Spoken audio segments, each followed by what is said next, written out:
네, 안녕하세요. 오늘은 2023년 3월 25일입니다.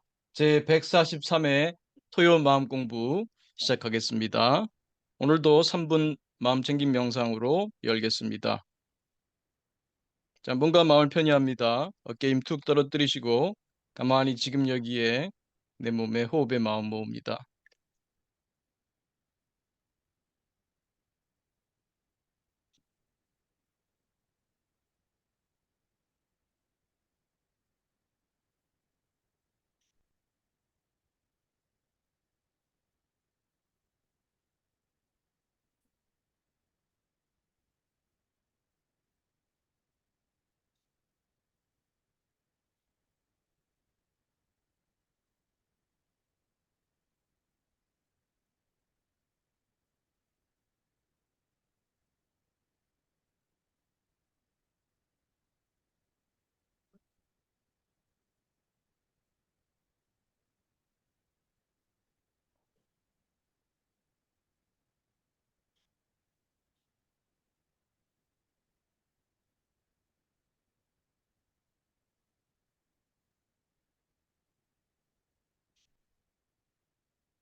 네, 크게 들숨, 날숨, 심호흡하며 마칠 준비합니다. 다시 한번 크게 들숨, 날숨, 심호흡하며 준비된 분은 천천히 눈을 떠도 좋습니다. 네, 고맙습니다.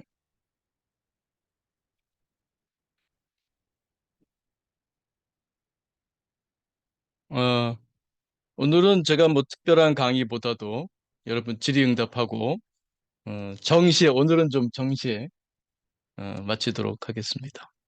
그 요즘 이제 학회가 자꾸 이제 오프라인을 기본으로 하고 있습니다. 그래서 그전에는 뭐 토요일 날 학회해도 10시에 끝나고 줌으로 들어가면 금방 들어가니까 크게 안 늦었는데 이제는 오프라인을 하니까 이것도 차 타고 지하철 타고 가려면 그 오전 시간은 거의 까먹을 것 같긴 한데 그래도 토요 마음 공부해야죠. 네, 토요 마음 끝나고 또 학회로 또 가려고 합니다. 그래서 오늘 내일 이 공부하는 사람들이 주말에도 사실 뭐 공부와 놀이가 뭐 둘이겠습니까? 네, 공부하는 게 놀이고 그래야 또 공부하는 사람이죠. 뭐 이번 주말에는 좀 학회가 있습니다. 음, 그래요. 요즘 수행하시면서 어려움이나 혹은 또 새롭게 느낀 점 있으면 나눠주세요. 혼자만 경험하지 마시고 그게 어찌 보면 다 공독 짓는 거 아니겠습니까? 그러니까 지구에 와서 그래도 누군가에게 도움이 되는 삶, 보탬이 되면 좋지요. 그때 우리가 행복하지 않습니까? 이게 우리 본성이죠, 본성. 이 강의 같은 거 안 하려고 했는데 또 하다 보면 또 말이 나와요. 음, 우리 본성이죠. 밤나무는 밤을 열매 맺고, 배나무는 배를 열매 맺고, 사과나무는 사과를 열매 맺죠. 배나무가 밤을 열매 맺으려고 하진 않죠. 또 사과나무가 배를 열매 맺으려고 하진 않죠. 그럼 인간한테 있어서 본성이 뭘까요? 저는 보통 두 가지로 말을 합니다. 하나는 사랑이죠. 사랑. 우리 자비, 이번 올해 내내 자비합니다만, 사랑, 자비, 뭐 다른, 용어가 다르지 내용이 같은 거죠. 사랑, 자비. 그게 이제 가장 큰 본성이죠. 근데 그 본성은 물론 우리 인간만의 본성은 아니라고 봐요. 그거는, 어, 우리 포유류의 본성이죠. 그래서 여러분이 집에서 키우는 개나 고양이하고 우리가 교감할 수 있는 것은 그들도 그 본성이 사랑이기 때문이죠. 그래서 사랑을 나눌 수가 있어요. 강아지하고 고양이하고 같은 본성이죠. 그리고 그 감사를 느끼고 보온을 할 줄 알잖아요. 자기가 좋아하는 사람한테는 잘해주고 싶잖아요. 본성이거든요. 심지어 고양이는 자기한테 잘해주는 사람한테 가끔 그 쥐를 물어온다 그래요. 그래서 깜짝 놀라고 그러는데 고양이 나름으로는 집단에는 가장 훌륭한 먹이를 갖다 주는 거니까 자기로서는 이제 가장 그 보온의 행동이겠죠. 그래서 아마 자비에는 지혜가 함께 해야 될 것 같아요. 지혜가 함께 해야 어떤 것이 그 사람한테 웰빙인지 알 수 있죠. 그래서 결국 사랑이라고 하는 것은 결국 상대에게 웰빙을 주려고 하는 거예요. 웰빙. 상대에게 웰빙을 준다. 그게 사랑의 기본이죠. 그래서 그거를 이제 뭐 자기자비라고 할 때는 자기 자신에게도 사랑을 줄 줄 알고 그러니까 자기 자신 우리 마음사이론으로 볼 때 마음사이론으로 볼 때 내 마음도 여러 나들이 있잖아요. 이 관계가 있잖아. 이 관계에서 사랑의 관계를 자비심을 보낼 수 있어야 되고 다른 사람들과의 관계에서도 그렇죠. 그래서 인간의 본성은 사랑이죠. 그거는 인간만의 본성은 아니고 포유류의 본성이고 그거는 진화적으로 굉장히 유리했기 때문에 우리에게 본성으로 정해진 거죠. 진화적으로. 그 사랑을 나눌 줄 아는 그 개체들이 훨씬 더 생존에 유리했거든요. 그래서 그 사랑을 나눌 때 행복하게 우리가 그 뭐 조금 딱딱한 표현으로는 와이어드 됐다고 하죠. 와이어 됐다. 그렇게 프로그래밍 된 거예요. 그 사랑을 나눌 때 행복해지도록 우리가 이렇게 프로그램 됐다고요. 와이어 됐다고 할까요? 프로그램이라는 표현보다는 와이어라는 말이 더 정확할지 모르겠는데 어쨌든 프로그램 보면은 프로그램 그러면 좀 후천적인 느낌이 있지만 그렇게 와이어된 마치 그 삼성 노트북 나올 때 그 세팅이 된 거죠. 뭐 그 다음에 이제 프로그램을 까는 건 그 다음입니다만 프로그램 이전에 어떤 하드웨어로 장착된 게 사랑이라고 하는 본성이죠. 그래서 그 사랑을 나눌 때 행복감을 느끼게 장착돼 있어요. 그러니까 이 사랑을 나눌 줄 모른다면은 우리에게 본성으로 주어진 그 행복을 못 느끼는 거죠. 사랑을 나눌 때 그 집단이 서바이브를 잘 해온 거예요. 그래서 우리한테 장착된 거죠. 사랑이라고 하는 것이. 다만 좀 안타까운 것은 우리가 지금 자본주의 사회에 무한 경쟁 사회에 살다 보니까 그런 사랑의 본성을 자꾸 잊어버리죠. 그 자비심을 자꾸 이제 잃어버리고 있죠. 좀 무자비하게 되는 게 있어요. 특히 스스로에게 무자비하고. 그 피로 사회 한 10년 됐나요, 벌써? 음, 그 한병철 교수라고 독일에서 활동하는 한국인 철학자가 있어요. 음, 그분이 이제 피로사회라는 책을 썼죠. 피로사회. 그분은 이제 독일 말로 썼어요. 근데 그걸 이제 한국 사람이 썼지만 그 독일어를 또 서울대 김태환 교수가 번역했는데 그 김태환 교수는 저도 잘 알아요. 왜냐하면 우리 덕성여대에 있었거든요. 그분하고 요즘은 이제 소식을 잘 못 나누고 있습니다만. 그래서 그분이 이제 번역을 했어요. 김태환 교수가. 피로사회에 보면 그 과거에는 규율 사회라고 할까요? 뭐 비유하자면 이제 그분의 비유 적확한데 아주 생생한데 그 주인이 노예를 채찍으로 이제 일을 하라고 이제 시키는 거죠. 생산, 생산, 생산. 더 많이 생산을 좀 곡식을 더 많이 생산해. 일을 시키는 거죠. 근데 현대 사회에 오게 되면은 그 채찍을 지가 뺏어서 지를 때려. 지를 때리면서 자기 개발해야 돼. 자기 개발해야 돼. 생산, 생산, 생산. 돈 많이 벌어야 돼. 성공해야 돼. 생산, 생산, 생산.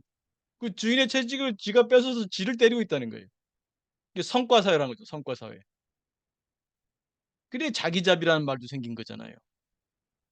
너무 자기한테 무자비하니까. 그래서 얼뜻 보면은 자기 개발이 되지 않습니까?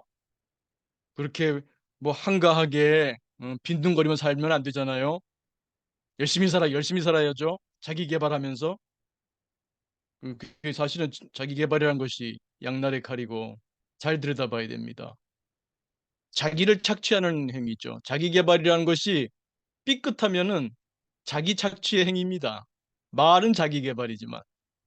그래서 자비가 어느 때보다도 필요하죠. 특히 자기 자비가. 원래 자비라 그럴 때는 이제 다른 사람과 관계에서의 그 웰빙을 주려고 하는 거였는데 요즘 하도 자기 착취가 강하니까 옛날에 기율 사회에서는 이제 사람이 사람을 착취하는 거니까 좀 그러지 말고 자비롭도록 이런 것을 강조했다면 요즘 사회는 지가 지를 괴롭히니까 성과 사회에서는 그래 요즘은 이제 자기 자비 연구도 많이 하고 치료법으로도 이제 타인 자비보다는 자기 자비를 많이 씁니다.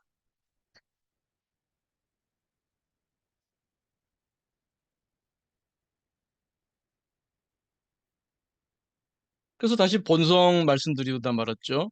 그러니까 인간의 본성은 사랑이다. 자비심이다. 그럴 때 행복하게 우리가 장착돼 있어요. 진화적으로. 그래서 사랑을 나누지 못하면은 자기의 본성의 기쁨을 못 느끼고 가는 거죠. 돈만 벌다 가는 거죠. 권력만 쥐다 가는 거죠. 그래서 그 사랑이 기본이고 그 사랑은 인간만이 아니라 적어도 포유류는 그렇게 와이어됐다. 그렇게 장착돼 있다.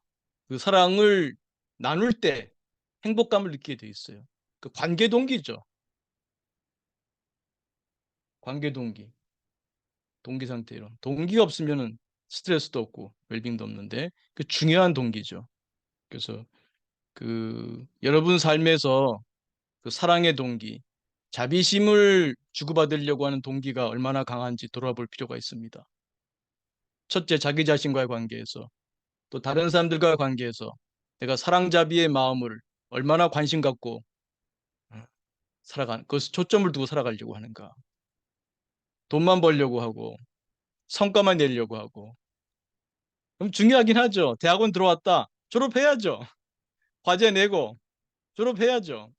그 졸업하면 또 끝인가? 또 졸업할 때까지는 또 내 논문만 쓰면 행복해진다. 막 열심히 논문 쓰고 나면 행복하죠. 근데 그 행복이 얼마나 갑니까?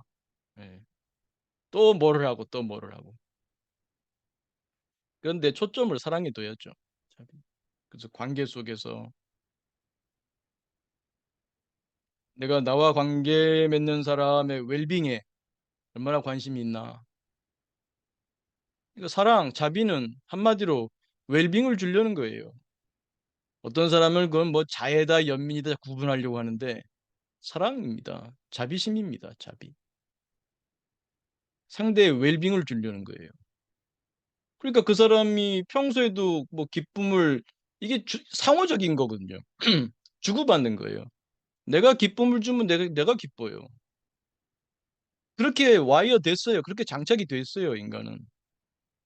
그럴 때 행복을 느끼도록 돼 있어요. 그래서 상대방이 고통에 있으면 고통을 건져주려고 하죠. 그게 사랑이에요. 다른 게 아닙니다. 자와 비가 둘이 아니에요. 똑같은 마음이에요. 그 마음이 상대방과 기쁨을 나누고 유머를 나누고 농담을 나누고 상대방이 힘들 때는 도와주려고 하고 같은 마음입니다. 사랑의 마음이에요. 자비심입니다. 그래서 그걸 이렇게 강조해 오고 있는 거죠. 그리고 이제 두 번째, 제가 두 가지 얘기했잖아요. 인간의 본성. 첫째는 사랑이다. 둘째는 만주 벌판처럼 드넓은 신피질. 이거는 가장 인간적인 특징이죠.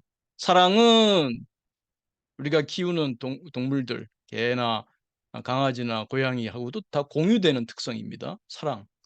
그들도 사랑이 없으면 힘들어요. 그들도 예수님 말씀대로 뭐 우리가 떡으로만 사는 것이 아니요.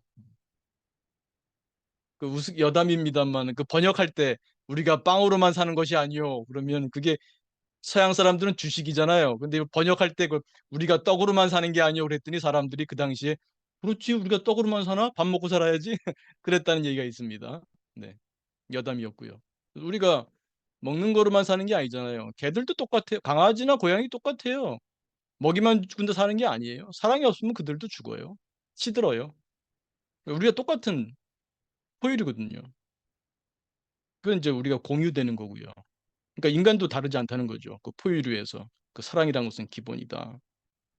그 다음에 인간의 가장 특징적인 것은 이제 만주 벌판처럼 드넓은 신피질입니다. 그러니까 공부할 때 행복합니다. 공부라는 게 꼭 학교 가서 하는 공부만이 공부가 아니에요. 뭐 새로운 걸 배우는 거죠. 악기를 배우든지, 뭐 조각을 배우든지, 뭐 킥보드를 배우든지, 자전거를 배우든지, 골프를 배우든지, 뭐 서예를 배우든지, 뭐 배울 때 인간은 행복합니다. 만주 벌판처럼 드넓은 태평양처럼 넓은 신피질이 인간의 또 가장 큰 특징 중 하나죠. 그것을 가지고 우리가 뭔가 새로운 걸 배워나갈 때 인간은 행복하도록 장착되어 있어요. 와이어되어 있어요. 그러니까 기본은 사랑이고요. 자비심을 잃지 않도록 꾸준히 개발하도록 노력하는 거. 그리고 또 하나는 만주 벌판처럼 드넓은 신피지를 잘 활용해서 늘 공부하는 그런 삶을 사는 거죠. 그게 저는 인간의 본성이라고 봅니다. 밤나무가 밤에 열매 맺고 배나무가 배를 열매 맺고 사과나무가 사과를 열매 맺듯이 인간은 사랑을 나누고 공부를 할 때 행복하다. 또 공부를 하며 성장할 때 행복은 따라온다. 행복은 추구하는 것이 아니라 우리가 공부하며 성장하다 보면 행복은 따라온다. 사랑을 나누는 것을 잘 하게 되면 성장이죠. 배워야 돼요, 사랑도. 인간은 좀 복잡합니다. 자비와 지혜가 함께 가야 됩니다. 그 에릭 프롬은 The Art of Loving, 사랑의 기술 그런 책도 썼죠. 아트다. 예술이다. 기술이다. The Art of Loving. 이런 공부를 하는 거죠. 그럼 우리가 이제 좀 성숙하고 성장하죠. 그러면 훨씬 관계에 있어서 사랑을 훨씬 더 잘 나눌 수 있게 되겠죠. 그럴 때 행복은 자연스럽게 따라오는 것이겠지요.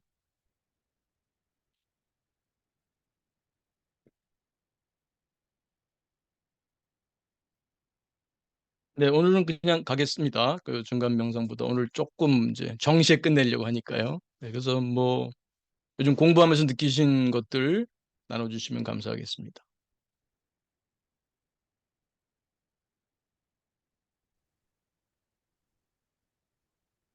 교수님 안녕하세요. 네, 바울님. 네, 오랜만입니다, 교수님. 예, 제가 올해부터 이제 긍정 심리를 계속 죄송합니다. 지금 감기 걸려가지고요. 예, 아이고, 빨리 나세요. 네. 네, 감사합니다. 긍정 심리를 제가 계속 공부를 하고 수행하면서 올해 좀 느꼈던 지역이 한 두 가지, 두세 음, 가지가 좀 있었는데요. 음, 한 번은 제가 작년에 저희 회사에서 저희 직원이 어떤 다른 고객사 때문에 너무 힘들어가지고 되게 좀 중소기업 음, 작은 회사였어요. 그래서 제가 그 회사를 이제 맡고 나서 했었는데 이분을 상대로 하다 보니까 이분이 굉장히 뭐랄까 굉장히 이게 좀 그 사장님이셨는데 갑질이 좀 배신 분이었어요. 그러니까 되게 음, 막 뭐 이렇게 뭐 이렇게 비즈니스처럼 일을 해야 되는데 막 장사하듯이 막 시장에서 막 물건 사고 막 그러듯이 막 해서 어느 순간 이제 그러다가 좀 전화로 이렇게 좀 싸웠는데 이분이 이제 막 음, 계속 화를 내시는 거예요. 그러면서 저도 딱 그 순간적으로 좀 맞받아치다가 아, 이분도 좀 인정받기를 바라는구나 이런 생각을 하면서 제가 좀 낮췄어요. 낮추니까 음, 그분이 다시 또 화를 계속 내시는 거예요. 내가 음, 저도 또 나오다가 또 이분이 어 또 그러다가 이분이 더 화를 내시더라고요. 그래서 제가 아무튼 그러면서 계속 이분도 저희가 많이 했었잖아요. 그 마중물 문구 하면서 마지막 잡이 문구. 예 그러면서 좀 많이 내쳤어. 그러면서 확 끊었는데 그러면서 저런 사람을 보면서 와, 이 사람은 정말 화가 정말 가득 차 있는 사람이구나. 근데 그거를 이 음, 사람이 통제를 못하면서 뭐 회사에도 전화하고 뭐 막 저희 막 사장한테 전화하고 막 별이 막 별걸 다 하더라고요. 그러면서 음, 결과적으로 이제 그 사람을 이제 뭐, 뭐 다른 사람이 이제 대응하는 걸로 이제 하고 지냈는데 그게 보면서 야, 이게 어 이런 것들이 조금 그런 어떻게 해야 될지 막 이런 생각도 좀 들었고 근데 그리고 음, 나서 이제 또 한 번은 어떤 일이 있었냐면은 회사에서 이제 일을 하면서 이렇게 저는 회사에 일을 할 때 되게 조금 좀 자세가 조금 남들보다 좀 남다르다고 생각을 하거든요. 그러니까 책임감이 되게 있고 그 일에 있어서 이렇게 이렇게 누군가 좀 이렇게 회방을 넣는다거나 그러니까 자기를 안 하려고 하고 책임을 회피하면 저는 되게 좀 화를 내는 편이에요. 음, 근데 그래서 어떤 분 이게 일을 같이 하시는 분이 어떤 문제가 발생이 됐는데 그거를 이제 자기 책임이 아니고 제 책임이라고 이렇게 막 이렇게 떠넘기려고 음, 했을 때 순간 화가 확 났는데 음, 일단 도망가자. 그리고 나서 그냥 바로 그 자리를 제가 떠났어요. 저희가 얘기하는 네, 그 365 이렇게 주행랑처럼 음, 기차를 떠났고 다행히 그 다음날 그분이 어, 뭐랄까 그분이 휴가여가지고 음, 한 2, 3일 동안 못 뵀어요. 그리고 나서 화가 굉장히 많이 났었는데 그 순간에 좀 가라앉더라고요. 음, 가라앉으면서 분노의 나보다는 어떤 그 평정심의 나가 올라오고 그 다음 날부터 조금 그 사람한테 좀 더 이렇게 좀 대해줬어요. 잘 대해줬고 했는데 그러면서 관계가 좀 괜찮아지면서도 했는데 그러니까 어느 순간에서부터 이렇게 왔다 갔다 하는 거예요. 저의 그 분노의 나와 이렇게 음, 분노의 나 중에서 분노의 나와 이렇게 그 평정심의 나 그리고 자비의 나들이 계속 왔다 갔다 하더라고요.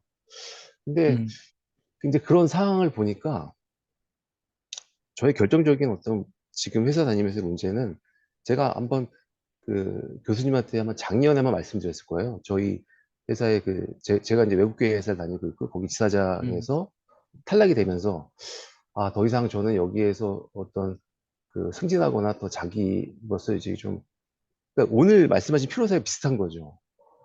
그게 갈 데가 없으니까 그럼 회사를 이직을 해야 되는구나. 라는 또 생각이 들면서 회사를 또 이직을 알아보는데 또, 또 제 나이가 또 40대 중반이다 보니까 어디 가서 쉽게 그거를 이렇게 되게 이직할 수 있는 이직이 좀 어려운 나이고 그러니까 어려운 나이는 아니지만 조금 쉬운 나이 이직도 아니고 그러니까 거기에 대해서 받는 어떤 스트레스 그리고 이런 것들이 계속 이런 상황이다 보니까 그러면서 교수님이 어떤 매주 수업을 계속 들으면서 이러면 안 돼 하면서 이게 계속 왔다 갔다 버려요 저도 모르게 그럼 어떤 날은 좋다가 그리고 또 이제 제 자리를 이게 차지하시는 그분을 보면서도 또 화가 나고 그리고 전반적으로 이런 것들이 화가 나면서도 그러면서 이제 회사에서는 이제 새로운 분이 이제 그 지사장이 되다 보니까 그런 사람들 또 잘 보이려고 하는 사람들도 싫고 그러면서 또 그걸 또 내가 또 이해해야 되고 또 자비문구를 갖고 이게 좀 이렇게 해야 되는데 이게 삼환사원 같이 3일은 그 화가 나고 4일은 주말에 또 끼니까 또 평온하고 이런 느낌이에요. 그러니까 네, 예, 이게 왔다 갔다 해요, 교수님. 예. 네, 더 노력해야 그렇죠. 될까요? 예. 네, 네, 네, 알겠습니다. 네. 일단은, 일단은 받아들이는 게 필요하고요. 네. 그 선생님 마음이 왔다 갔다 하는 게 잘못된 것은 아니라고 하는 거예요. 그게 뭐 잘못된 거 아니냐 생각할 필요는 없어요. 아니, 날씨도 사만사원이 있잖아요. 네네. 좀 봄이 왔지만 어떤 날은 또 갑자기 좀 추워지기도 하고 바람 쌩쌩 불고 네. 또 그 다음 날은 또 뭐 화창해서 뭐 너무 덥게 느껴지기도 하고 그렇잖아요. 그것처럼 바울님 마음도 왔다 갔다 하는 게 잘못된 거 아니에요. 그걸 잘못됐다고 생각하면 문제죠. 제가 평소에 말씀드리잖아요. 문제를 문제라고 생각하는 것이 더 문제다. 네. 자연스럽게 일단 생각하시는 게 좋을 것 같아요. 일단 그건 인간 삶이 그런 거죠. 어떤 때는 또 이렇게 가고 어떤 때는 저렇게 가는 게 당연하지. 그래서 일단은 문제를 문제시하지는 마시고요. 그게 더 문제니까요. 그보다는 이제 선생님이 좀 더 이럴 때 몰바레를 통해서 자기 삶의 중심축을 바로 잡아 나간다면 그러면 훌륭한 일입니다. 그 버스나 택시나 핸들이 있죠. 그 핸들이 가운데 있는 차 보셨습니까? 네. 핸들이 왼쪽 그렇죠. 아니면 오른쪽. 우리나라 같으면은 왼쪽에 있죠. 네. 영국이나 일본은 오른쪽에 있죠. 핸들이 중간에 있는 거 보셨어요? 그렇죠. 예. 없어요. 어느 한쪽에 있어야죠. 그러니까 선생님이 여러 가지 동기가 있잖아요. 예. 그게 나는 어떤 동기를 중심에 놓고 갈 것인가. 그렇게 잡아 나가는 거예요. 그리고 그거는 늘 흔들려요. 제가 말씀드리지만 평소에도 우리가 북극성을 바라보고 밤에 이제 뭐 요즘은 뭐 GPS 있습니다만 옛날에 항해할 때 밤에 항해할 때는 북극성을 보고 간단 말이에요. 우리가 북극성을 보고 갈 때 북극성으로 가기 위해서 북극성을 보는 건 아니다. 북극성을 지표 삼아서 내 갈 길을 가는 거죠. 그리고 때로는 동쪽으로 가고요. 때로는 서쪽으로 갑니다. 왜? 바람에 따라 달라요. 바람에 따라. 그때그때 바뀔 수밖에 없어요. 바뀌는 게 당연한 거예요. 우리가 육로를 갈 때도 목표점이 있을 때 직선으로 가지 못해요. 여기에 큰 무슨 뭐 강이 있다 그러면 이렇게 다른 데로 둘러서 얕은 물살을 찾아서 건너가야 되기도 하고요. 너무 높은 산이 있으면은 둘러서 가야 되기도 하고요. 직선으로 가는 게 아니에요. 그때그때 다르죠. 중요한 것은 북극성을 잡는 거죠. 그래서 제가 자주 말씀드리지만 질문 자체가 의미 있다. 질문 자체가 중요하다. 꼭 답이 당장 나와야 되는 게 아니다. 뭘 바래? 나는 내 삶에서 뭘 바라는 삶인가? 그때그때 돌아보는 거예요. 내가 행복할 때도 돌아보고, 나는 이럴 때 참 행복감을 느끼는구나. 스트레스를 경험할 때도 돌아보고, 내가 이럴 때 좌절을 많이 경험하는구나. 내 동기를 알아가는 거죠, 동기. 이 동기. 동기가 없으면은 스트레스도 없고 웰빙도 없잖아요. 동기 상태 이론. 네. 그러니까 늘 사만사원, 사만일 때도 내 동기를 돌아보고, 사원일 때도 내 동기를 돌아보고, 행복할 때도 내 동기를 돌아보고, 내가 고통스러울 때도 돌아보고, 뭐 보통은 이제 고통을 느낄 때 많이 돌아보게 되겠죠. 고통스러우니까. 근데 네. 행복할 때도 돌아보는 거죠. 아, 내가 이럴 때 행복감을 느끼는구나. 나는 그런 사람이구나. 내가 이럴 때 행복감을 느끼는구나.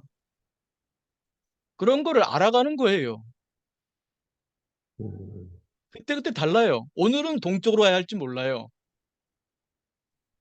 뱃머리를 동쪽으로 해야 이 돛의 방향하고 바람의 방향하고 맞아서 내가 가는 방향으로 갈 수 있죠. 그러니까 저도 뭐 항해는 잘 모르지만 이 삼각돛대가 나오면서 굉장히 항해가 발달했대요. 왜냐면 삼각돛대를 하면은 바람의 방향에 관계없이 자기가 나가는 방향으로 갈 수 있대요. 물론 제일 좋은 건 순풍이죠. 내가 가려는 방향을 향해서 바람이 불어오면 순풍이죠. 그대로 직선으로 가는 거죠. 근데 내가 가려는 방향하고는 좀 삐딱하게 바람이 불면 그 바람만 맞춰서 가게 되면 바람을 따라가게 될 거 아니에요, 배가. 네. 그러나 그 바람을 이 돛을 잘 활용하면 돛을 바람에 받는 각도를 딱 맞추게 되면 내가 원하는 방향으로 바람을 활용할 수 있게 되는 거죠. 네. 그래서 때로는 뱃머리가 아마 바뀔 수 있어요. 그건 정해져 있지 않을 수 있습니다. 그러나 중요한 것은 늘 그 질문을 품고 사는 것. 질문을 품고 사는 게 중요합니다. 나는 어떤 삶을 살다 갈 것인가? 나는 뭘 바라는 삶인가? 내 가까운 내 아내는 뭘 바라는가? 스스로 아내는 뭐 어느 때 행복한 사람인가? 아내는 나에게 뭘 바라나? 저 아이는 어느 때 행복한가? 아이는 나에게 뭘 바라나? 늘 관심, 그런 관심을 가질 때 훨씬 더 같이 잘 살 수 있겠죠. 우리가 늘 아내에게 왜 이것도 안 해주고 저것도 안 해주고 하는 그런 마음으로 살고 있는지, 아니면 진짜 내가 아내는 뭘 바라지? 아내는 어느 때 행복하지? 그런 관심을 갖고 사는가? 그런 거죠. 또 직장 동료들과의 관계에서도 좀 껄끄러운 사람도 있고 안 그런 사람도 있겠습니다만, 그래도 직장에서 좀 잘 지내는 사람들과 관계 속에서도 아, 그 사람은 뭘 바라는 사람인지, 삶을 살고 있지, 뭘 바라지, 또 그 사람은 나에게 뭘 바라지, 나는 그 사람한테 바라는 게 뭐지? 이렇게 음, 늘 그 관계 속에서 돌아보는 훈련을 하게 되면 훨씬 더 만족스러운 삶을 살 수 있겠죠. 예, 맞습니다. 예. 근데 이게, 제 생각에도, 이게 어느 게 예전처럼 왔다 갔다 그랬으면은, 이 좌표가 어느 정도 이렇게 좀 약간, 삶의 좌표가 이렇게 좀 이렇게 좁아지는 느낌이 이렇게 좀 들긴 해요. 이렇게, 말씀하신 대로 이렇게, 예전에 이렇게 이 정도까지 있었다면은 그 거리가 이렇게 좀 좁아지는 느낌. 근데도 말씀하신 대로 계속 배가 이렇게 좌우로 가듯이, 그렇게 네, 좀 흔들리는 것 같더라고요. 근데, 특히 요즘에는 그게 좀 더 힘들더라고요. 이 네, 가족이 이제, 저도 이제 가족이 있고 또 책임을 져야 되고, 그런 상황에서, 되게 열심히 달려왔고, 열심히 했다고 생각을 했는데, 이제 와서 여기 와서 내가 조금 더, 이제 50대를 이제 바라보잖아요. 그러다 보니까, 이게 나도 이렇게 그런 삶을 이렇게 어떻게 해야 되지? 이렇게 막 너무 이제 생각이 많아지고, 생각이 그렇죠. 많아지니까 오히려 또 잠도 안 오고, 그러니까 음, 더 음, 스트레스도 더 받고. 근데 네, 그렇지만 한편으로는 마음에서 긍정심을 갖고 자비를 갖고 음, 해야 음, 되는데, 음, 지금 제 상황이 그런 상황이 아니다 보니까, 네, 힘들더라고요. 예. 네, 그러시죠. 그러니까 뭐 힘든 거는 당연하다. 네, 그렇죠. 예. 네, 그게 고통을 없애진 않아요. 근데 네, 고통을 맞습니다. 증폭시키는 일은 안 하게 됩니다. 음, 그러니까 두 번째 화살을 안 쏘게 되는 거죠. 네, 문제를 문제시하게 되면은 그게 두 번째 화살을 쏘게 되는 거거든요. 네, 아, 그래. 고통이다. 받아들이는 거죠. 그 삶의 일부분이니까요. 삶의 일부분이라고 받아들이면 고통은 고통이에요. 그리고 그 고통은 내 성장을 위해 쓰일 수도 있고요. 근데 이제 고통을 받아들이지 못하게 되면은 이제 고통이 이제 두 배, 세 배로 커지게 되는 거죠. 그렇죠. 예. 그러니까 선생님 삶에서 그런 고민을 하는 것은 자연스러운 일이죠. 네네. 자연스러운 일이다 싶으면은 뭐 즐길 정도는 아니더라도 잘하면 즐길 수도 있을지 몰라요. 이렇게 한번 찾아보고 아 네. 그래 이건 내가 지금 이 나이 때에 주어지는 과업이다. 과제다. 우리 심리학에서는 그 성장 과정에서 발달상에서 그때그때 나이에 따른 과업이 있다, 과제가 있다 그런 말을 하거든요. 네. 청소년기에 또 뭐 대학생 정도 나이에 또 결혼한 후에 뭐 또 선생님처럼 이제 40대 중반에 또 그런 과제가 있죠. 근데 그 과제를 풀면서 또 재미를 느끼는 거 아니겠어요? 과제도 없다면 아마 심심할지도 모르죠. 그래서 그건 자연스러운 음, 일이다. 그러면 선생님이 어, 이 마음 공부 채널도 들어오실 뿐만 아니라 네. 또 현실적으로 지금 이 나이 때 또 내가 가지고 있는 능력 이런 것을 네. 앞으로 어떤 방향으로 가야 할지 뭐 선배를 만나서 술 한잔 하면서 얘기를 듣기도 하고 네. 또 친구들하고도 어떻게 하는지 또 얘기 나눠보고 또 요즘은 또 유튜브가 좀 많습니까? 아, 예, 맞습니다. 예. 너무 많아서 문제긴 하죠. 예, 맞습니다. 적당히 시간을 잘 통제하면서 필요한 걸 보면서 자기한테 지침으로 삼을 만한 것을 좀 얻고 그래서 일단 좀 조금은 좀 편한 마음으로 이건 내가 네. 누구나 이런 과제가 있는 거야 인생에서는 네. 그런 마음이면은 조금 편안해요. 음, 그 문제를 풀 때 마치 뭐 도망자 쫓기듯이 하는 게 아니라 조금은 좀 여유 있죠. 좀 접근 동기로 하게 되죠. 회피 동기로 쫓기면서 사는 게 아니라 네네. 그래 이거는 과제야. 이걸 과제 한번 풀어보자. 좀 그런 음, 마음이죠. 그래서 그렇게 되면은 좀 여유 있게 또 어떤 면에서는 좀 즐기는 것도 하면서 그 공부 자체가 친구도 만나고 선배도 만나고 유튜브도 보고 이 과정 자체가 즐거움이 될 수도 있죠. 또 아까 말씀드린 것처럼 인간의 본성 중에 두 가지, 두 번째 그 만주 벌판처럼 드넓은 신피질, 네. 태평양처럼 넓은 신피질을 활용하게 되는 거잖아요. 공부하잖아요. 그래서 이럴 때는 어느 방향으로 가는 게 좋은지, 내가 음, 여기에 회사에 남을 때는 어떤 방향으로 내가 회사에서 음, 한편으로는 회사의 생산을 위해서 내가 뭘 할 거고요. 한편으로는 거기 다 사람이 살잖아요. 네. 거기서 내가 또 인간적으로 인격적으로 성장하는 게 있을 수 있잖아요. 그러니까 저는 그렇게 생각해요. 직장은 돈 버는 것이기만 한 게 아니라 내가 인생 수업을 하는 것이거든요. 음, 한편으로는 내가 한 그 구성원으로서 그 생산성을 위해 높이기 위해서 내가 애써지죠. 그 회사 네. 기업의 생산성을 높여야 되죠. 그러나 또 한편으로는 내가 혼자 일하는 게 아니라 함께 살잖아요. 그 사랑잡이가 인간 본성의 기본입니다. 포유류와 공유되는 그 본성. 그러니까 그 측면에서 내가 이 사람들과 내가 살아가는 과정이 다 공부죠. 또 그 과정이 내가 성장하는 과정이고요. 그러니까 선생님이 목표를 그 두 가지를 잘 가질 수 있으면 좋을 것 같아요. 네. 그래서 한편으로는 생산성, 내가 직장에 일한다면 생산성, 또 한편으로는 내가 다른 직장을 알아봐서 간다면 그쪽에서 내가 어떻게 그 기업의 생산성과 나의 그 역량을 함께 그 증진하는 그런 상생하는 쪽으로 갈 수 있는가. 또 어떤 장소를 정했다면 그곳에서 함께 일하는 사람들과의 관계 속에서 나는 어떤 성장할 것인가. 그거 역시 중요한 동기로 삼으실 수 있으면 좋겠어요. 뭐 이 얘기를 들으시는 분들도 마찬가지고요. 음, 대부분 사람들이 직장에서 일을 할 텐데 그 직장에서 하는 일의 생산성뿐만 아니라 적어도 혼자 일하시는 분이 아니라면 함께 일하는 사람들과의 관계에서 나는 인간적으로 어느 만큼 성장할 수 있는가. 그거 역시 관심을 가지면 좋겠다. 우리가 말하는 성장 동기죠. 그런 성장 동기가 있을 때 관계에 있어서도 그게 스트레스만이 아니라 뭐 좀 힘든 사람 만나면 힘든 건 사실이죠. 네. 그렇지만 저항하고 왜 이런 놈을 만나서 왜 이런 놈이 내 앞에 있어서 그렇게 하면 저항이니까 더 힘들죠. 왜 내한테 이런 사람이 조졌을까? 수용의 외로 공부해 나갈 수 있고 그런 사람들과 어떻게 하면은 합을 이뤄서 그 기업의 생산성을 높일 수가 있을까?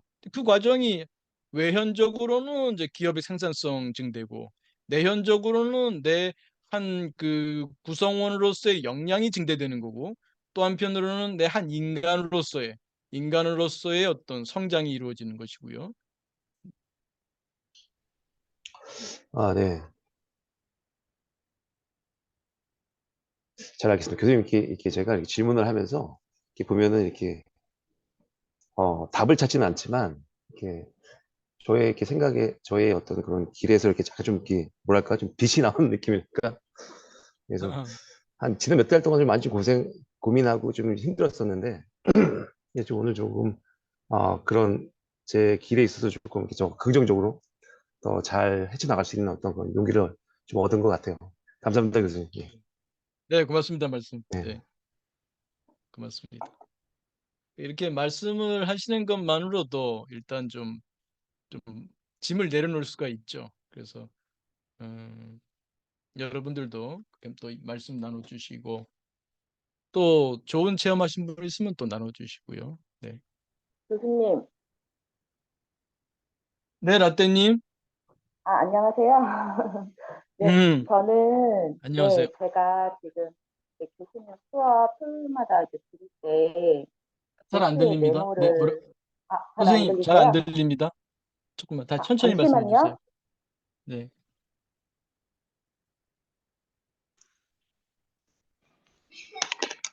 네, 그 블루투스여서 네, 네, 잘 들려요? 네, 네, 말씀해 주세요. 네. 아, 제 블루투스여서 잘 안 들렸나 봐요. 들리긴 들리는데, 네, 좀 훨씬 좋습니다. 네. 제가 그 교수님 수업 들을 때마다 네, 노트에 메모를 하는데 네, 2월 달, 지난달 말에 그 대직 네, 관계에 대해서 교수님한테 상의 어. 드렸던 거 네, 오늘 한번 기억합니다. 다시, 예, 오늘 한번 음, 다시 음, 보면서 이제 좀 음, 제가 느낀 점을 어, 말씀드리고 싶어서, 좋죠. 예, 네, 네. 음, 사실 어제 제가 이제 휴직을 들어가게 돼요, 곧. 어, 어, 예, 그러면서, 그, 팀에서 팀장님께서 그 행정팀원들이랑 같이 밥을 먹자라고 해서 음, 예, 좋은 데를 가서 이제 좋은 마음으로 밥을 같이 먹는데 그 팀 안에 그 저의 그 대직이신 선생님 두 분이 계셨어요. 음, 예, 뭐 그런가 보다 하는데 이제 그 중에 한 분이 조금 성격 자체가 좀 약간 강하다고 해야 되나?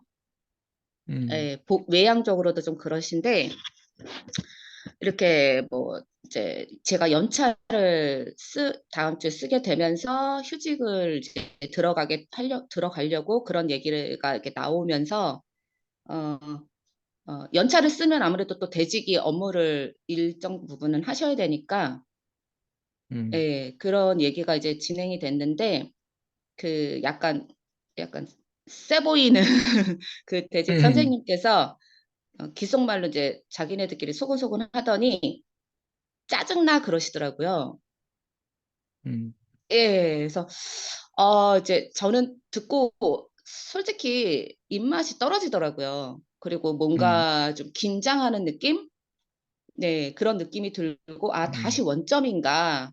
나는 나 음, 스스로 많이 노력을 한다고 했는데 음, 다시 원점인가? 이제 여러 가지 생각을 많이 했어요. 그러니까 예를 들면 휴직 들어가면 어차피 그 사람 얼굴은 안 볼 거고 음, 예, 복직을 뭐 한다고 하면 그 선생님 얼굴을 볼 수밖에 없을 것 같긴 한데, 뭐 그때 되면 중간에 상황은 바뀔 거고, 그리고 뭐 이제 그 시스템 자체가 저희가 이제 그 전반적으로 바뀔 수 있는 어떤 이제 계기가 하나가 뭐가 생긴다고 하는데, 그렇게 되면 음, 나도 부서 이동이 되지 않을까, 뭐 이런 약간 좀 회피적인 생각?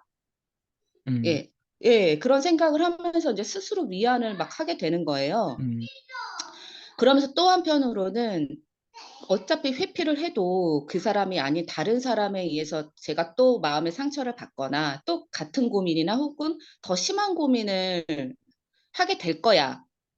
이거는 내가 마음을 자꾸 회피해서 다른 뭔가 조금 이렇게 좀 합리화하는 거는 아니야. 이런 생각을 또 하게 됐고, 또 하나는 내가 왜 그 사람한테 자꾸 이렇게 굽신굽신한다고 해야 되나요? 왜 그렇게 될까? 그 사람이 상사가 아닌데 나는 그 사람의 밑이 아니고 윗사람, 아랫사람이 아니고 왜 그 사람이 그렇게 이제 표현했을 때 내가 그 사람을 그런 마음이 들지 않게 하고 싶은 생각이 막 드는 거예요. 예. 아, 그거는 아니다. 같은 동등한 입장이고 나는 최선을 다했고 그리고 이제 교수님께서 지난번에 말씀하셨던 것처럼 누구한테 기대하는 마음, 바라는 마음, 그리고 그 사람이 나를 좋게 생각하기를 바라는 마음 자체가 아니다. 예. 그렇게 말씀을 하셨잖아요. 완벽하게 뭔가를 좀 기대하는 거, 이런 것들. 네. 그래서 그런 생각도 들고, 그리고 또 한 가지, 저 사람도 나처럼 행복하길 바라는구나라는 멘트를 어제 또 떠올렸어요. 근데 음, 그 뒤로, 아, 저 사람은 되게 조금이라도 손해를 안 보고 싶어 하는 사람인데, 어쨌든 저 사람도 나처럼 행복하길 바라는구나. 이러면서 예전보다는 그 고민이나 좀 스트레스나 약간 좀 찜찜한 마음이 되게 많이 좀 약해졌다고 해야 되나요? 음, 네, 그런 걸 느껴서, 아, 나도 많이 좀 그 사람에 음, 의해서 성숙해진다. 그렇구나. 음. 그걸 좀 느끼게 네, 돼서, 예, 좀 네, 말씀드리고 싶었습니다. 네, 네, 고맙습니다, 라떼님. 네, 네, 저 사람도 나처럼 행복하기를 바라는구나. 저 사람도 나처럼 통역기를 바라는구나. 네, 아주 훌륭한 마중물 자비문구죠. 그,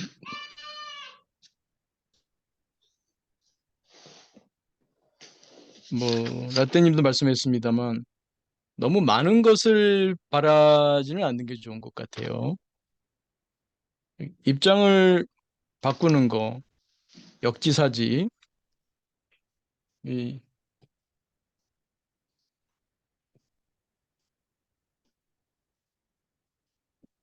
이게 사실은 이 자비와 굉장히 관계가 높습니다. 역지사지를 못하면은 자비로울 수가 없어요. 누차 얘기하지만 자비의 핵심은 연결이다, 연결. 연결이 핵심입니다. 연결. 연결이 안 되면, 연결이 안 되면 자비가 흐를 수가 없어요. 그래서 이 상대방 입장을 생각할 줄 모르는 사람은 자비롭기가 어려워요. 이 역지사지는 물론 두 가지 삽니다. 자비라고 할 때는 우리 마음사 이론으로 볼 때 나와의 관계에서 내 안에 다양한 나들이 있잖아요. 근데 아까 말씀드린 대로 성과사회에서 채찍을 뺏어서 자기를 후리치는 자기 개발하는 사람들은 자기에 대해서 역지사지가 안 되는 거예요. 내 안에 여러 나들이 사는데 내가 성공해야지, 승진해야지, 돈 많이 벌어야지, 이러한 자본주의 무한 경쟁 속에서 서바이브 하려고 하는 그 지옥에서 온 보스 같은 그 나만 지금 마음사의 무대를 그 독차지하고서 다른 나들하고의 관계가 안 좋은 거예요. 왜냐하면 다른 나들의 입장을 생각 못 하거든요. 역지사지가 안 되는 거예요. 이게 고통스러운 거죠. 그리고 다른 사람과의 관계에서 마찬가지. 다른 사람과의 관계에서도 우린 보통 다른 사람과의 관계에서만 역지사지를 얘기하지만 실제 있어서는 나와의 관계에서도 역지사지가 되게 되거든요. 왜? 나는 여러 나들로 돼 있으니까. 그래서 지금 이제 라떼니 같은 경우에는 다른 사람 입장을 생각해 보면 그분 짜증 난다고 말했을 때 라떼님도 그 말씀 할 수 있을 거예요. 그 사람 대직을 할 수밖에 없는 상황이었죠. 지금은 이제 휴직들하니까 상관없습니다만 대직을 하는 사람은 짜증 나지요. 그 말마저도 못하게 한다면 그건 과욕이죠. 그 사람이 대직해 주는 것 자체가 일단은 고마워야 되고요. 근데 뭐 기분 좋게 아유 뭐 라떼님 지금 뭐 아이 키우기 힘드시는데 아유 제가 해드리죠. 걱정 마세요. 편안하게 쉬세요. 오늘 제가 대직합니다. 그러면 더 바랄 나위가 없겠죠. 그 정도 된다면 그 사람은 성인이죠. 도인이죠. 근데 대직을 서잖아요. 대직을 서주는 것만으로도 감사한 마음. 근데 짜증나라고 한다. 그건 당연한 거죠. 왜 짜증나라고 말을 할까가 아니라 그래 저 사람은 짜증나고 나도 짜증날 거야. 내가 그 사람 입장이어도 짜증날 거야. 그래서 그러한 역지사지하는 이게 그 웰빙 인지기도 한데 그러면서 자비와 연결되는 중요한 그 마음 기술이죠. 역지사지할 수 있는 거. 이게 역지사지가 이게 심리학 말로는 정신화 능력하고 연결돼요. 정신화, 멘탈라이제이션.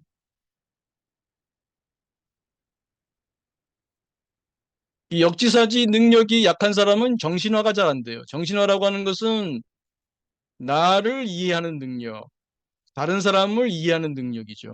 그러니까 그 사람의 행동을 통해서 그 행동 너머에 그 사람이 어떤 욕구, 어떤 생각, 어떤 감정을 느끼고 있겠다. 또 자신에 대해서도 내가 지금 어떤 심정이겠다. 그러니까 자기 개발만 하는 사람은 자기에 대한 정신화가 좀 약한 거죠. 자기 내면에 뭘 바라는지는 모르는 거죠. 또 타인과의 관계에서 다른 사람의 마음을 잘 이해 못하는 사람, 이 정신화 능력이 떨어지는 사람은 역지사지의 능력이 약한 거죠. 그 사람은 자비심을 내기가 어려워요. 왜? 연결이 안 되니까. 뭔가 상대방 입장을 이해할 수 있어야 이게 이해가 되고 이해가 돼야 연결이 될 거 아닙니까? 그 이해가 돼야 자비가 연결돼요. 자비심이 우러나게 되는 거예요. 그리고 다행히 이제 라떼님은 그 마중물 자비 문구를 통해서 그래도 마음이 좀 열릴 수 있고 참 다행입니다. 그래서 음, 좋은 말씀입니다. 그래서 그 마중물 자비 문구는 자비 기원을 보내는 건 아니에요. 이해하는 거예요. 이해하다 보면 자비가 올라오죠. 물론 자비 문구 좋습니다. 건강, 평화, 행복, 성장을 늘 할 수 있다면 제일 좋고요. 그러나 그게 어떤 사람한테는 잘 안 되거든요. 그러나 늘 평소에 마중물 자비 문구를 연습하다 보면 이제 이해심이 그러니까 이해심과 자비심이 같이 연결돼 있어요. 내 이해하는 마음이 커지면 자비심도 커지는 거죠. 상대방 입장은 그렇겠다. 저 사람이 어린 시절에 그런 트라우마가 있었구나. 그래서 저렇게 쉽게 흥분하고 그러는구나. 뭐 당장 뭐 기분 좋지는 않겠습니다만 그래도 이해하는 마음이 생기면 좀 측은지심이 생길 수가 있죠. 어린 시절에 그런 경험이 있어서 별것 아닌데도 저렇게 요란스럽게 반응하는구나. 이해할 수 있게 되겠죠. 그래서 그 마중물자비 문구는 우리 인간의 기본 생존 욕구죠. 행복을 바라고 고통이 없기를 바라고 가장 인간의 기본적인 욕구죠. 그거를 나도 저 사람도 우리 모두가 기본 욕구를 공유하고 있는 존재들이구나. 그럴 때 우리 인간의 본성 뭐라고 그랬죠? 사랑, 자비심. 그게 이렇게 열려서 통하게 되죠. 흐르게 되죠. 스모라떼님 그 마중물 자비문구를 통해서 어, 그분들을 좀 더 이해할 수 있게 됐다는 거 참 잘하셨습니다. 고맙습니다.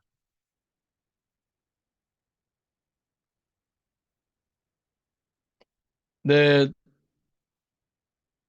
벌써 55분이군요. 오늘은 좀 정시에 끝내도록 하고요. 뭐 다른 질문이 있거나 소감 있으신 분은 다음 시간을 또 기대해 주세요. 네. 저도 오늘 좀 늦더라도 학회로 좀 가보려고 합니다. 네. 그러면 1분 마무리 명상하고 또 채팅창에 좀 남겨주시면 또 제가 참고하겠습니다. 자, 몸과 마음을 편히합니다. 어깨에 힘 툭 떨어뜨리시고 가만히 지금 여기에 내 몸에 호흡의 마음 모읍니다.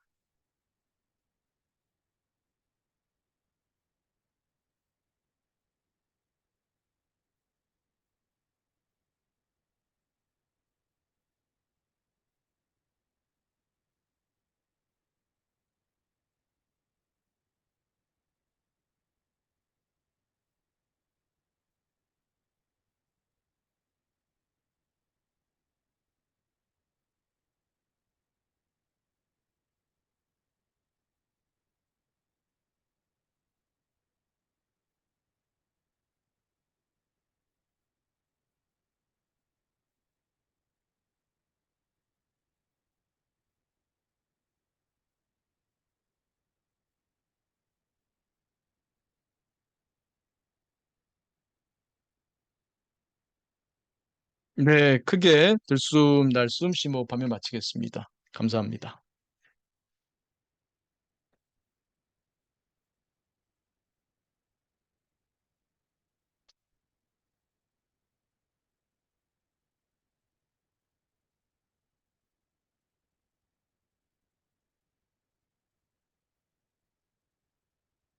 아유, 활장님 아주 강한 네, 뭐 방식을 또 제공해 주시네요. 네, 그럴 수도 있겠네요. 네.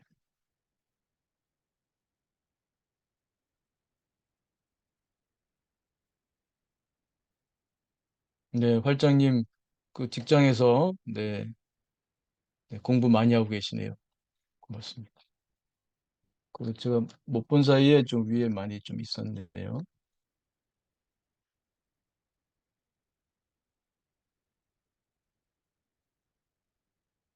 음,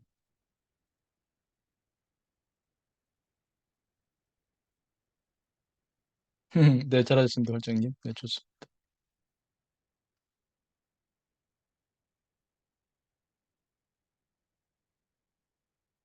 네, 네.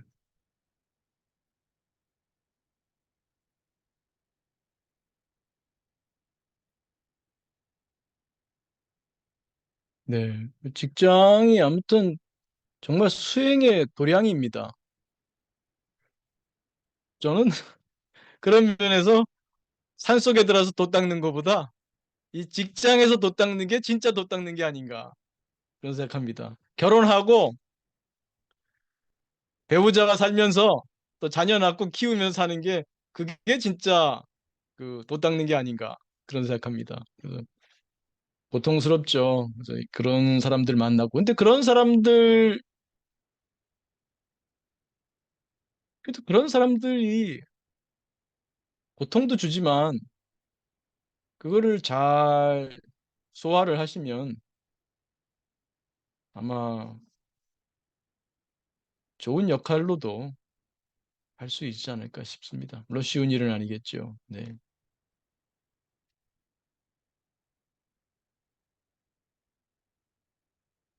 아, 고맙습니다. 네.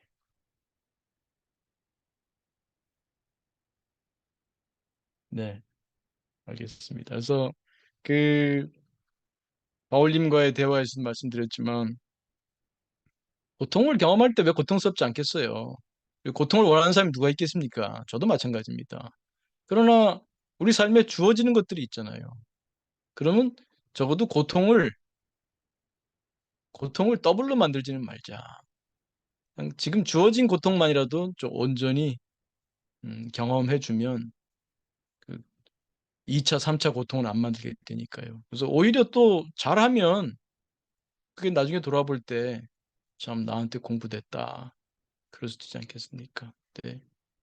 네, 쉽지는 않습니다. 그래서 좀 우리 또 꾸준히 공부하도록 해요. 네, 또 새해 한 주도 네, 늘 건강하시고 마음 평화로우시고 행복하시고 성장하시는 한 주 되시기 바랍니다. 감사합니다. 네, 감사합니다. 제가 창 닫고 바로 정리하겠습니다.